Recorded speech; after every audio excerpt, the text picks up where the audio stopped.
আজকের ভিডিওতে আমি পুরো নারুতোর হিস্ট্রি এক্সপ্লেন করতে চলেছি।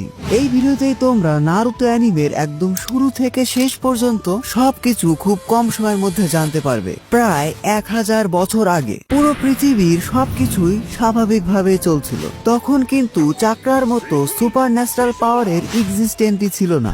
নারুতো ওয়ার্ল্ডে তখন কিন্তু সবাই সাধারণ মানুষের মতোই থাকতো, কিন্তু পুরো পৃথিবীর এই স্বাভাবিক অবস্থা পরিবর্তন হয়ে যায় ওৎসুৎসুকিদের আগমনের কারণে। কাগুয়া এবং ইশিকি ওৎসুৎসুকি। নারুতো ওয়ার্ল্ডে তোমরা ওৎসুৎসুকিদের গড বলতে পারো।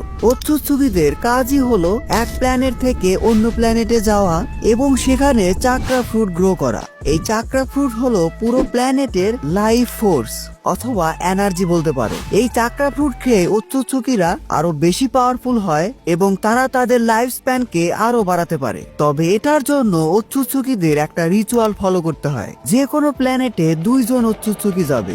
এর মধ্যে একজন থাকবে ওৎসুৎসুকি ক্ল্যানের মেইন ফ্যামিলি থেকে, আর একজন থাকবে ব্রাঞ্চ ফ্যামিলি থেকে। নারুতো ওয়ার্ল্ডে অর্থাৎ আমাদের পৃথিবীতে সর্বপ্রথম ইশিকি এবং কাগুয়া ওৎসুৎসুকি এসেছিল, যাতে তারা এই প্ল্যানেটে চাকরা ফ্রুট খেয়ে আরো বেশি পাওয়ারফুল হতে পারে। এদের দুজনের মধ্যে কাগুয়া ছিল ব্রাঞ্চ ফ্যামিলি থেকে আর ইশিকি ছিল মেইন ফ্যামিলি থেকে। আর তাদের রিচুয়াল অনুযায়ী যে কোনো একজন ওৎসুৎসুকিকে স্যাক্রিফাইস করতে হবে চাকরা ফ্রুট পাওয়ার জন্য। আর সব সময় ব্রাঞ্চ ফ্যামিলি মেম্বাররা মেইন ফ্যামিলির জন্য তাদের লাইফকে স্যাক্রিফাইস করে। কিন্তু পুরো ওৎসুৎসুকি হিস্ট্রিতে কাগুয়া একটু অন্যরকম কাজ করে বসে।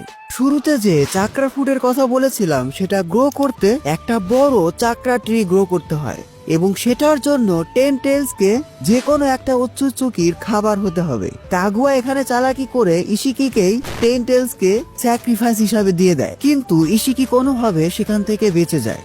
এটা নিয়ে পরে কথা হবে। কাগুয়ার বিষয়ে আসা যাক। কাগুয়া এটা করেছিল কারণ এই ওয়ার্ল্ডের হিউম্যানদের আচার ব্যবহার তার কাছে একটু অন্যরকম লেগেছিল। সে কোনোভাবে সাধারণ মানুষের মধ্যে ফ্রেন্ডশিপ, লয়ালিটি এবং ভালোবাসাকে ফিল করতে পারছিল। আর এটা সম্ভব হয়েছিল আমাদের লর্ড টেনজির জন্য। সত্যি বলতে লর্ড টেনজিকেই ফাদার অফ অল শিনোবি বলা লাগতো। যাই হোক, কাগুয়া লর্ড টেনজির সাথে মিশে তাকে এতটাই ভালোবেসে ফেলেছিল যে সে তার ওৎসুৎসুকি ক্ল্যানকেই বিট্রে করে বসে। এভাবে বেশ কয়েকদিন কেটে যাওয়ার পর কাগুয়া এবং টেনজি তাদের সংসারও শুরু করে দেয়। সবকিছু ঠিকঠাক ভাবে চলছিল, কিন্তু মানুষ জাতিকে তো তোমরা চিনোই, এরা কখনো যুদ্ধ বিবাদ ছাড়া থাকতেই পারবে না। কাগুয়া কিন্তু এখনো গড, কিন্তু সে হিউম্যানিটির এরকম ঝগড়া বিবাদ দেখে একটা ব্রুটাল সিদ্ধান্ত নেয়। কাগুয়া চাকরা ফ্রুট খেয়ে ফেলে এবং সবাইকে ইনফিনিট সুকুমির মধ্যে ফেলে দেয়। ইনফিনিট সুকুমি, যেখানে মানুষ একটা স্বপ্নের মধ্যে থাকে। এই স্বপ্নে তারা যা যা দেখতে চায়, অর্থাৎ তাদের আসল চাওয়া পাওয়া সবকিছুই পূরণ হয়। তবে এটা জাস্ট একটা ড্রিম। কাগুয়া ভেবেছিল এভাবে হয়তো সব হিউম্যান কাইন্ড শান্তিতে থাকতে পারবে। ইনফিনিট সুকুমি নিয়ে এই ধারণা কিন্তু কাগুয়ার মতো গডই আনতে পারে। কিন্তু কিছুদিন যাওয়ার পর কাগুয়া একা ফিল করতে থাকে এবং সে কিছু মানুষকে ইনফিনিট সুকুমি ড্রিম থেকে ফ্রি করে দেয়। তাদের মধ্যে সবগুলো মেমোরিকে মুছে ফেলে, অর্থাৎ এদের কারোরই মনে নেই কাগুয়া তাদের সাথে ঠিক কি করেছিল। যাই হোক, এভাবেও বেশ কিছুদিন চলে যায়। কাগুয়ার 2টা বাচ্চা হয়। ভুলে গেলে চলবে না যে লর্ড টেনজির সাথে কিন্তু তার কিছু একটা হয়েছিল। কাগুয়ার 2টা বাচ্চা হয় হাফ হিউম্যান হাফ গড, হাগোরোমো এবং হামুরা ওৎসুৎসুকি। এরপর প্রায় 20 বছর পর হাগোরোমো এবং হামুরা কাগুয়ার ডার্ক সাইড সম্পর্কে জানতে পারে। তারা কোনোভাবে জেনে যায় যে তাদের মা পুরো পৃথিবীর মানুষকে ইনফিনিট সুকুমির মধ্যে রেখে দিয়েছিল। শুরুতে যে বলেছিলাম কাগুয়া কিছু মানুষকে ইনফিনিট সুকুমি থেকে ফ্রি করেছে, কিছু মানুষকে। বেশিরভাগ মানুষ কিন্তু তখনও ইনফিনিট সুকুমির মধ্যেই ছিল। কাগুয়া তাদেরকে রেখেছিল এনার্জি সোর্স হিসাবে, কারণ কাগুয়া খুব ভালোভাবে জানতো সে ওৎসুৎসুকি ক্ল্যানকে বিট্রে করেছে। অন্যান্য ওৎসুৎসুকিরা অবশ্যই তাকে মারার জন্য আসবে। কিন্তু পুরো পৃথিবীর মানুষের সাথে এমন অন্যায় করায় তার নিজের সন্তান হাগোরোমো এবং হামুরা তার বিরুদ্ধে চলে যায়। কাগুয়া এতে অনেক বেশি রেগে যায়। সে 10 টেলসের সাথে মার্চ করে একটা জায়েন্টের রূপ নেয়। পরবর্তীতে হাগোরোমো এবং হামুরার সাথে কাগুয়া ওৎসুৎসুকির একটা বড় যুদ্ধ হয়। হামুরা এবং হাগোরোমো কাগুয়াকে মারতে না পারলেও তাকে সিল করে রাখে। এখানে মনে রেখো, কাগুয়া কিন্তু মারা যায়নি, তাকে সিল করে রাখা হয়েছে। তাদের যুদ্ধ এত বেশি ব্রুটাল আর ডিস্ট্রাকটিভ ছিল যে তাদের ব্যাটেল থেকেই মুন ক্রিয়েট হয়ে যায়। ইয়েস, এটা অনেকেই জানে না যে নারুতো ওয়ার্ল্ডে আমরা যে মুন দেখতে পাই এটা কিন্তু এই যুদ্ধ থেকে সৃষ্টি হয়েছিল। হাগোরোমো এবং হামুরার মধ্যে হাগোরোমো ছিল the sage of six path, সে পৃথিবীতেই থেকে যায়, কিন্তু হামুরা চাঁদে বসবাস করতে শুরু করে। নারুতো অ্যানিমেতে আমরা যেই হিয়োকা ক্ল্যানকে দেখতে পাই এরা কিন্তু হামুরা ডিরেক্টলি ডিসেন্ডেন্ট। যাই হোক, তারপর আবারও পৃথিবীতে শান্তি ফিরে আসে এবং সবকিছুই স্বাভাবিকভাবে চলতে থাকে। হাগোরোমোরও দুইটা সন্তান হয়, ইন্দ্রা উৎসুচুকি এবং আশুরা উৎসুচুকি। তাদের দুজনের মধ্যে ইন্দ্রা ছিল একটু বেশি পাওয়ারফুল, আর ইন্দ্রা জন্মগ্রহণ করেছিল স্পেশাল দোজুৎসু শারিঙ্গান নিয়ে। অন্যদিকে আশুরা ছিল ইন্দ্রার থেকে কিছুটা উইক এবং তার কাছে কোনো স্পেশাল আই ছিল না। এই জন্য ইন্দ্রা আশুরার থেকে নিজেকে সুপ্রিয়র মনে করত। কিন্তু ইন্দ্রার থেকে আশুরার আচার ব্যবহার অনেক বেশি সহজ সরল ছিল। এজন্যই হাগোরোমো ইন্দ্রার থেকে আশুরাকে বেশি পছন্দ করত। একটু বড় হওয়ার পরপরই ইন্দ্রা আশুরাকে হিংসা করতে শুরু করে। ইন্দ্রার কাছে মনে হতে পারে আশুরা তো উইক, হাগোরোমো কেন তাকে এত পছন্দ করে। হাগোরোমোর উচিত ইন্দ্রাকে পছন্দ করা। ইন্দ্রার এই হিংসা আরো বেশি বেড়ে যায় যখন হাগোরোমো তার ডিসেন্ডেন্ট হিসাবে আশুরাকে চুজ করে। ইন্দ্রা এতে এত বেশি রেগে যায় যে সে ইভেল হয়ে যায় এবং সে তার পাওয়ার ইউজ করে পুরো পৃথিবী জুড়ে ডিস্ট্রাকশন শুরু করতে থাকে। ইন্দ্রা তার পুরো ফ্যামিলি এবং তার নিজের ভাই আশুরার সাথে যুদ্ধ ঘোষণা করে দেয়। আশুরা শুরুর দিকে উইক থাকলেও পরবর্তীতে সে ইন্দ্রার থেকে অনেক বেশি পাওয়ারফুল হয়ে যায় এবং নারুতো ওয়ার্ল্ডে আমরা আবারও একটা ভয়ঙ্কর ব্যাটেল দেখতে পাই, ইন্দ্রা ভার্সেস আশুরা। এই ব্যাটেলে ইন্দ্রা আশুরার কাছে খুব বাজেভাবে হেরে যায়। এদের দুজনের কাছেই কিন্তু সেজ অফ সিক্স পাথ হাগোরোমো উৎসুচুকির চাকরা ছিল, কিন্তু আশুরা ইন্দ্রার থেকে একটু বেশি পাওয়ারফুল ছিল। যাই হোক, পরবর্তীতে ইন্দ্রা ডিক্লেয়ার করে দেয় সে বারবার রিইনকার্নেট হবে, এটা প্রমাণ করার জন্য যে আশুরার থেকে সে বেশি কুল ছিল। আর আশুরাও ডিক্লেয়ার করে দেয় যে ইন্দ্রাকে থামানোর জন্য সে বারবার রিইনকার্নেট হতে থাকবে। এর মধ্যে কিন্তু অনেক আগেই হাগোরোমো পটল তুলে ফেলেছিল। এখানে বলে রাখা ভালো, ইন্দ্রা আর আশুরার যে ব্যাটেল হয়েছিল সেখানে কিন্তু আশুরা ইন্দ্রাকে মেরে ফেলেনি, ইন্দ্রাকে জাস্ট হারিয়ে দিয়েছিল। আর এভাবেই পুরো নারুতো ওয়ার্ল্ড দুই ভাগে বিভক্ত হয়ে যায়। একটা ভাগ হলো ইন্দ্রাস ডিসেন্ডেন্ট, আর একটা ভাগ হলো আশুরাস ডিসেন্ডেন্ট। নারুতো অ্যানিমেতে আমরা যে উচিহা ক্ল্যানকে দেখতে পাই এরা কিন্তু ইন্দ্রা ডিরেক্ট ডিসেন্ডেন্ট, আর সেনজু এবং উজুমাকি ক্ল্যান হলো আশুরার ডিরেক্ট ডিসেন্ডেন্ট। এটা বলে রাখলাম যাতে তোমাদের স্টোরিটা বুঝতে আরো বেশি সুবিধা হয়। ইন্দ্রা এবং আশুরা উৎসুচুকি তাদের বয়সের সাথে সাথে একসময় মারা গেলেও তাদের রিইনকার্নেশন নারুতো ওয়ার্ল্ডে বারবার হয়েছে। তারা মারা গেলেও তাদের যে ডিসেন্ডেন্ট বা বংশধর ছিল এরা আবার নিজেদের মধ্যে মারামারি শুরু করে দেয় এবং পুরো নারুতো ওয়ার্ল্ডে দুই দলের মধ্যে যুদ্ধ বিবাদ বছরের পর বছর চলতেই থাকে। এরই ধারাবাহিকতায় উচিহা এবং সেনজু ক্ল্যানের মধ্যে সব সময় কোনো না কোনো যুদ্ধ লেগেই থাকতো।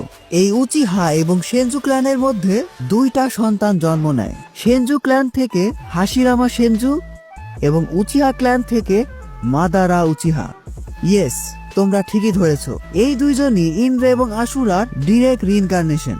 কিন্তু না, শুরুতে এরা ইন্দ্রা এবং আশুরার মতো ঝগড়া করতো না, বরং তারা ছোটবেলা থেকেই খুব ভালো বন্ধু ছিল, যতক্ষণ না পর্যন্ত তারা তাদের ট্রু আইডেন্টিটি জানতে পারে। ইয়েস, বন্ধুত্ব হওয়ার আগে মাদারা জানতো না যে হাশিরামা তাদের শত্রুপক্ষ, আর হাশিরামা জানতো না যে মাদারা উচিহা ক্ল্যান থেকে বিলং করে। এই দুজনের পরিচয় যখন রিভিল হয়ে যায় তখন তারা আবারও বন্ধু থেকে শত্রু হয়ে যায়। হাশিরামা এবং মাদারার মধ্যে শত্রুতা আরো বেড়ে যায় যখন উচিহা ক্ল্যান হাশিরামা এবং টোবিরামার ভাই ইতামা সেনজুকে খুবই ব্রুটালি মেরে ফেলে এবং তারই সূত্র ধরে টোবিরামা মাদারারি ভাই ইজুনা উচিহাকে প্রায় মেরেই ফেলে। ইয়েস, টোবিরামা ডিরেক্টলি ইজুনা উচিহাকে না মারলেও ইজুনা টোবিরামার সাথে ফাইটিং এ এত বেশি ইনজিওর ছিল যে সে পরবর্তীতে মারাই যায়। মারা যাওয়ার আগে ইজুনা তার ভাই মাদারাকে তার শারিঙ্গান দিয়ে যায় এবং মাদারা অ্যাওয়েকেন করে ফেলে মাঙ্গেকিউ শারিঙ্গান। মাদারা মাঙ্গেকিউ শারিঙ্গান নিয়ে আরো বেশি পাওয়ারফুল হয়ে যায় এবং নাইট টেলসকে কুত্তার মতো ধরে নিয়ে গিয়ে হাশিরামার সাথে যুদ্ধ ঘোষণা করে। বাট হাশিরামা তো হাশিরামাই। হাশিরামা ছিল আশুরা উৎসুচুকির রিইনকার্নেশন এবং সে স্বাভাবিকভাবেই মাদারার থেকে অনেক বেশি পাওয়ারফুল ছিল। তাকে তো এমনি এমনি আর গড অফ অল শিনোবি বলে না। হাশিরামা তার পিক সময়ে এত বেশি পাওয়ারফুল ছিল যে মাদারা তার পারফেক্ট সুসানো এবং নাইন টেলস এর ফুল পাওয়ার ইউজ করেও তাকে হারাতে পারেনি। এরপর পুরো উচিহা ক্ল্যান সেনজু ক্ল্যানের কাছে আত্মসমর্পণ করে। হাশিরামা শুরু থেকেই চাইতো সেনজু এবং উচিহা ক্ল্যান একসাথে কাজ করুক। হাশিরামা চেয়েছিল মাদারার মধ্যে হেট্রেডটাকেও দূর করতে। এজন্য সে মাদারাকে অফার করে যে সেনজু ক্ল্যান আর উচিহা ক্ল্যান যাতে এক হয়ে যায়। কিন্তু মাদারা হাশিরামাকে বলে যে হয় সে নিজেই নিজে প্রাণ নিয়ে নিক অথবা তারই সামনে টোবিরামাকে মেরে ফেলুক। আর হাশিরামা মাদারার কথা শুনে নিজেকেই মেরে ফেলার সিদ্ধান্ত নেয়। হাশিরামা চেয়েছিল তার মারা যাওয়ার পরেও যেন সেনজি এবং উচিহারা একসাথে থাকতে পারে, কারণ পুরো শিনোবি ওয়ার্ল্ডের এই যুদ্ধ বিবাদে সাধারণ মানুষ খুব বাজেভাবে ক্ষতিগ্রস্ত হচ্ছিল। এদিকে হাশিরামার এরকম ভালো মানুষই দেখে মাদারা সামহাও পটে যায় এবং সব শেষে উচিহা এবং সেনজু ক্ল্যানের মধ্যে সমঝোতা চুক্তি হয়। এরপর বেশ কিছুদিন সবকিছু বেশ ভালোভাবে চলছিল, কিন্তু এটা ভুলে গেলে চলবে না যে আমাদের ghost of the Uchiha Madara ছিল আশুরার রিইনকার্নেশন। হাশিরামা এবং মাদারা উচিহার মধ্যে বেশ কিছু পার্থক্য ছিল। তারা দুইজনে শান্তি চেয়েছিল, কিন্তু দুই ভাবে। মাদারার কাছে মনে হতো এভাবে ভালো মানুষই দেখিয়ে শান্তি আসবে না। অন্যান্য ভিলেজকে নিজেদের পাওয়ার দিয়ে কোনোহার আন্ডারে রাখতে হবে। কোনোহা যেই ভিলেজকে মাদারা এবং হাশিরামা ক্রিয়েট করেছিল, কিন্তু হাশিরামা চেয়েছিল সবার সাথে শান্তিতে থাকতে। আর এখানেই মাদারা এবং হাশিরামার মধ্যে আবারও একটা ঝামেলা তৈরি হয়। মাদারার রাগ আরো বেশি বেড়ে যায় যখন তার নিজের ক্ল্যান মেম্বার অর্থাৎ উচিহা ক্ল্যান তাকেই বিট্রে করে বসে। তারা মাদারাকে ডিরেক্ট বলে দেয় যে আমরা হাশিরামার সাথেই থাকবো। হাশিরামা হোকাগে হলেই তারা অনেক বেশি শান্তিতে থাকবে। যদিও এর পিছনে কারণ ছিল মাদারার ব্রুটাল নেচার। অন্যদিকে হাশিরামা ছিল শান্তিপ্রিয় মানুষ। মাদারা আরো পাওয়ারফুল হওয়ার খোঁজে কোনোহাকে ছেড়ে দেয় এবং পুরো শিনোবি ওয়ার্ল্ড এমনকি উচিহা ক্ল্যানের বিরুদ্ধেও যুদ্ধ ঘোষণা করে। এরপর আমরা আমাদের ইন্দ্রা এবং আশুরার রিইনকার্নেশন মাদারা এবং হাশিরামার মধ্যে বেশ কয়েকবার যুদ্ধ দেখতে পাই এবং প্রতিবারই হাশিরামা মাদারাকে খুব বাজেভাবে হারিয়ে দেয় এবং সব শেষে তাদের ফাইনাল ব্যাটেলে হাশিরামাকে বাধ্য হতে হয় মাদারাকে মেরে ফেলতে।それは俺をいつでも殺せるってことか。違う、俺たちは友だと。柱間まだまだ。俺すっごい術考えてきたぞ。この葉学連の差ってなんだ。কিন্তু মাদারা এখানে চালাকি করে কোনোভাবে সেখান থেকে বেঁচে যায়। মাদারা এখানে ইজানাগিকে ইউজ করেছিল। ইজানাগি উচিহাদের ফরবিডেন জুৎসু, যেটাতে কিনা একটা শারিঙ্গানকে স্যাক্রিফাইস করে তুমি রিয়ালিটিকে ম্যানিপুলেট করতে পারো। পুরো শিনোবি ওয়ার্ল্ডের কাছে কিন্তু এখন মাদারা মারা গেছে। এরপর শিনোবি ওয়ার্ল্ডে আরো বেশ কিছু দিনের জন্য শান্তি বজায় থাকে। হাশিরামা কোনোহার সাথে অন্যান্য ন্যাশনের শান্তি চুক্তি করে পুরো শিনোবি ওয়ার্ল্ডে পিস প্রতিষ্ঠা করে। কিন্তু মানুষ তো মানুষই। হাশিরামা মারা যাওয়ার পর তাদের মধ্যে এসব যুদ্ধ আবার শুরু হয়ে যায়। মারা যাওয়ার আগে হাশিরামা নাইটেল সহ সবগুলো বিস্টকে সবগুলো ন্যাশনের মধ্যে ভাগ করে দিয়েছিল যাতে পাওয়ার অফ ব্যালেন্স থাকে। কিন্তু এরা এই পাওয়ার অফ ব্যালেন্সকে খুব বাজেভাবে কাজে লাগিয়ে এই টেইল বিচ দিয়েই মারামারি শুরু করে দেয়। যাই হোক, কোনোহা ভিলেজের এবার সব দায়িত্ব এসে পড়ে হাশিরামার ভাই টোবিরামা সেনজুর উপর। টোবিরামা ছোটবেলা থেকে অনেক জিনিয়াস এবং ট্যালেন্টেড শিনোবি ছিল। সে তার লিডারশিপ এবং হোকাগে স্কিল দিয়ে পুরো কোনোহার চেহারায় পাল্টে ফেলে। টোবিরামা ছিল প্রথম শিনোবি যে কিনা কোনোহা ভিলেজে নিনজা একাডেমি প্রতিষ্ঠা করে এবং উচিহা ক্ল্যানকে পুলিশ ফোর্সের দায়িত্ব দিয়ে দেয়। টোবিরামা হোকাগে হওয়ার পর খুব ভালোভাবে বুঝে গিয়েছিল যে শিনোবি ওয়ার্ল্ডের এসব যুদ্ধ বিবাদ এত সহজে শেষ হবে না। তাই এই লড়াইয়ে টিকে থাকতে হলে তাদেরকে নিজের ভিলেজকে অন্যান্য ভিলেজ থেকে সব দিক থেকে উন্নত করতে হবে। টোবিরামার এই চিন্তা আমার কাছে বেশ রিয়ালিস্টিক লেগেছিল। যাই হোক, টোবিরামার সময়ে শিনোবি ওয়ার্ল্ডে ফার্স্ট গ্রেড নিনজা ওয়ার হয় এবং এখানে কোনোহা শিনোবিদেরকে বাঁচানোর জন্য টোবিরামা নিজেকেই স্যাক্রিফাইস করে ফেলে। টোবিরামাকে মেরেছিল কেনকাকু এবং গেনকাকু। মারা যাওয়ার আগে টোবিরামা তার নিজের ফেভারিট স্টুডেন্ট হিরুজেন সারুতোবিকে হোকাগে বানিয়ে দেয় এবং হিরুজেন হয়ে যায় পুরো কোনোহা ভিলেজের থার্ড হোকাগে। তোমরা বলতে পারো সবচেয়ে ওর্স্ট হোকাগে। হিরুজেনকে শিনোবি প্রফেসর বলা হতো কারণ সে 5 চাকরা নেচারের সবগুলো মাস্টার করে ফেলেছিল এবং পুরো কোনোহা ভিলেজে এমন কোনো জুৎসু ছিল না যেটা কিনা সে মাস্টার করেনি। কিন্তু তার লিডারশিপ স্কিল ছিল খুবই খারাপ। হোকাগে হিসাবে সে এমন ডিসিশন নিয়েছিল যেটাতে কোনোহা ভিলেজ বেশ কিছু ইম্পর্টেন্ট শিনোবিদের হারিয়েছিল। হিরুজেনের সময় কিন্তু শিনোবি ওয়ার্ল্ডে 2টা ওয়ার্ল্ড ওয়ার হয়েছিল। সেকেন্ড ওয়ার্ল্ড ওয়ার এবং থার্ড ওয়ার্ল্ড ওয়ার। এর মধ্যে অনেক কিছু হয়ে গেছে, এত কিছু বলতে গেলে ভিডিও অনেক বড় হয়ে যাবে। যাই হোক, সংক্ষেপে বলছি, টোবিরামা হোকাগে হওয়ার পর হিরুজেনের সময় থেকে এই কোনোহা ভিলেজে হোকাগে মেকার টিম 7 শুরু হয়। জিরায়া, সুনাডে এবং ওরোচিমারু। এই তিনজনের মধ্যে জিরায়া এবং সুনাডের থেকে ওরোচিমারু বেশি ট্যালেন্টেড ছিল, আর সুনাডে ছিল হাশিরামা সেনজুর নাতনি। যাই হোক, পরবর্তীতে এই 3 লেজেন্ডারি সানিনের মধ্যে ওরোচিমারু ইভেল হয়ে যায়, কারণ ওরোচিমারু শিনোবি ওয়ার্ল্ডের ব্রুটাল সিন দেখে এটা ধরে নিয়েছিল যে সেও এক সময় মারা যাবে। আর ওরোচিমারু ইচ্ছা ছিল পুরো নারুতো ওয়ার্ল্ডে যত রকম জুৎসু আছে সবগুলো জুৎসু শেখার, আর এজন্য দরকার ছিল ইমমর্টালিটি। আর এসবের জন্যই সে কোনোহা ভিলেজ ছেড়ে দিয়ে তার রিসার্চ শুরু করে দেয়। যাই হোক, হিরুজেনের সময়ে বেশ কিছু ন্যাশন কোনোহার অ্যালাই হয়ে যায়, আর বেশ কিছু ন্যাশন কোনোহার অপোনেন্টস হয়ে যায়। যে সকল ন্যাশন কোনোহার অ্যালাই হয়ে গিয়েছিল তাদের মধ্যে অন্যতম ছিল উজুমাকি ক্ল্যান, এবং এই উজুমাকি ক্ল্যান থেকে কুশিনা উজুমাকি নামে একজন কোনোহা ভিলেজে চলে আসে, কারণ উজুমাকি ক্ল্যানকে তার আশেপাশের ভিলেজ একটা বড় রকম থ্রেট মনে করে পুরো ক্ল্যানকে ডিস্ট্রয় করে দিয়েছিল। শুধুমাত্র গুটি কয়েক উজুমাকি তখন বেঁচে ছিল, আর তারা তাদের ভাগ্যক্রমে তাদের আশেপাশের বিভিন্ন ভিলেজে চলে যায়, আর কুশিনার জায়গা হয়েছিল কোনোহা ভিলেজে। একটু আগে যে হিরুজেন সারোতোবির টিম 7 এর কথা বলেছিলাম, এর মধ্যে মাস্টার জিরায়া দা পারভিসেজ তার সময়ের মোস্ট পাওয়ারফুল লেজেন্ডারি সানিন হয়ে যায়, এবং সে ট্রেন করে মিনাতোর মতো ট্যালেন্টেড শিনোবিকে। ভাগ্যক্রমে মিনাতোর সাথে কুশিনার ভালোবাসার সম্পর্ক হয়ে যায়। এভাবে কোনোহার অবস্থা সবকিছু ভালোভাবে চলছিল, বাট তোমরা এখানে একটা বড় প্লট টুইস্ট ভুলে যাচ্ছ। Madara is still alive. Madara এখনো বেঁচে আছে। হাশিরামার সাথে ব্যাটেলে মাদারা হাশিরামার বডি থেকে তার একটু মাংস খাবলে নিয়েছিল, যেটা সে পরবর্তীতে হাশিরামা সেল হিসাবে ইউজ করে। এবং নারুতো সিরিজে হাশিরামা সেল কতটা পাওয়ারফুল ছিল তা তোমরা সবাই জানো। হাশিরামা সেল যে শুধুমাত্র মাদারাকে তার হিউজ ইনজুরি থেকে রিভাইভ করেছে তাই নয়, হাশিরামা সেলের জন্য মাদারা অ্যাওয়েকেন করে ফেলে the Rinnegan, the eye of god, যেটা কিনা হোগোরোমা ওৎসুৎসুকির কাছে ছিল। কিন্তু কোনোহার ভাগ্য ভালো ছিল, মাদারা রিনেগান অ্যাওয়েক করলেও সে অনেক বৃদ্ধ হয়ে গিয়েছিল। এজন্যই মাদারা তার মাস্টার প্ল্যান শুরু করে দেয়। মাদারা খুব ভালোভাবে জানতো সে আর বেশি দিন বেঁচে নেই, এজন্যই সে নাগাটো উজুমাকি নামে একজনকে তার রিনেগান দিয়ে দেয়। উজুমাকি ক্ল্যান থেকে যে কয়জন সার্ভাইভাল ছিল তার মধ্যে নাগাটো একজন। সৌভাগ্য বল অথবা দুর্ভাগ্য, পরবর্তীতে এই নাগাটোর সাথে দেখা হয় আমাদের 3 লেজেন্ডারি সানিনের, এবং মাস্টার জিরায়া নাগাটো সহ কোনান এবং ইয়াহিকোকে ট্রেনিং দেয়। আর এদিকে কোনোহার দিকে আসলে জিরা ট্রেন করেছিল মিনাতো নামিকাজেকে, যে কিনা তার সময়ের ফাস্টেস্ট, স্ট্রংগেস্ট এবং ট্যালেন্টেড শিনোবি হয়ে যায়।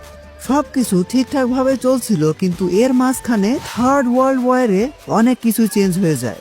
থার্ড ওয়ার্ল্ড ওয়ারে মিনাতো একাই প্রায় 1000 শিনোবিদের হারিয়ে দিয়েছিল। তাকে দেখে শিনোবিদের এমন অবস্থা তৈরি হয়েছিল যে তার নাম শোনা মাত্রই শিনোবিরা পালিয়ে যেত। এজন্যই থার্ড ওয়ার্ল্ড ওয়ার শেষে হিরুজেনের পরে হোকাগে হিসাবে মিনাতোকে চুজ করা হয়, মিনাতো দা 4th হোকাগে। এর মধ্যে একটা কথা বলতে ভুলে গেছি যে মিনাতো কিন্তু অলরেডি কুশিনাকে বিয়ে করে ফেলেছে। আর তোমরা সবাই জানো পুরো নারুতো অ্যানিমের মেইন ক্যারেক্টার আমাদের নারুতো উজুমাকি কিন্তু মিনাতো আর কুশিনারি সন্তান। এখানে আবার মিনাতোর গল্প চলে আসবে। মিনাতো ট্রেন করেছিল টিম 7কে, এবং তার টিম 7 এর মেম্বার ছিল কাকাশি হাটাকে, ওবিটো উচিহা এবং রিন। এই 3 জনের মধ্যে কাকাশি ছিল সবচেয়ে ট্যালেন্টেড। কোনো একটা মিশনে ওবিটো কাকাশির জন্য নিজের লাইফকে স্যাক্রিফাইস করে দেয়, আর এরই সুযোগ নিয়ে মাদারা ওবিটোকে তার মাস্টার প্ল্যানের একটা বড় অংশ বানিয়ে নেয়। ওবিটো ভিলেন হয়ে যায় যখন সে দেখতে পায় তার চোখের সামনে কাকাশি রিনকে মেরে ফেলছে। দুর্ভাগ্যবশত ওবিটো এবং কাকাশি একে অপরের শত্রু হয়ে যায়, কিন্তু শত্রুতা হওয়ার পরেও যে জিনিসটা তাদের দুজনকে এক করে রাখে সেটা হলো ওবিটোর শারিঙ্গান। একটু আগে যে অ্যাক্সিডেন্টের কথা বলেছিলাম, যেখানে ওবিটো কাকাশিকে বাঁচানোর জন্য নিজের লাইফ স্যাক্রিফাইস করেছিল, সেখানে ওবিটো কাকাশিকে তার একটা শারিঙ্গান দিয়ে দিয়েছিল। এখানেও নারুতো ভার্সে আমরা আবার 2টা ভাগ দেখতে পাই। একদিকে কাকাশি, যে কিনা কোনোহা ভিলেজের জন্য তার মিশন কমপ্লিট করতে থাকে, আর ছোট্ট কাকাশি ডিপ্রেসড হয়ে একটা কিলার মেশিন হয়ে যায়।